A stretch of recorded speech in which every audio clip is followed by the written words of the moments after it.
Hall, sumayaw ang mga kalahok mula sa iba't ibang paaralan at fraternity sa mga lansangan ng San Jose City para sa mas pinalawak na Pag-ibang Damara Festival. Dating nakataon ng festival sa mga nagtatanim ng sibuyas Tagalog, kaya tinawag itong Tandulong Festival. Pero sa kahilingan ng ilang grupo na magsasaka ay pinalawak ang selebrasyon, ayon kay Mayor Maridit Belena. Nagpahayag naman ang buong suporta sa gawain itong sangguniang panlalawigan ng Nueva Ecija dahil sa inaasahang mapapasigla ng kapistahan ng lokal na turismo at mga manggagawang bukid. Dati kasi Rice Festival kami, Tandulong Festival. This time, ginawa namin Pag-ibang Damara kasi para nagre-represent ng lahat ng klase ng ano ng San Jose. Andiyan na ang sibuyas, tanduyong, andiyan na ang tanglay, andiyan na ang vegetable. So lahat, sa madaling salita, ang sineselebrate namin yung magandang ani, good harvest.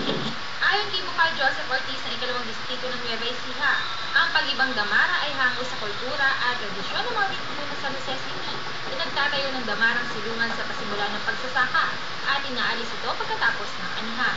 Ritual sa kabukiran na idinadaan sa sayaw ng ating mga talusod.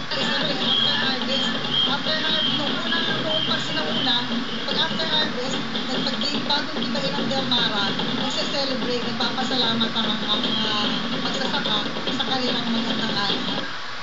Kasama si Arman Galang, ako po si Zaira Fajardo nagsuulat para sa CLTV 36, Balitaan.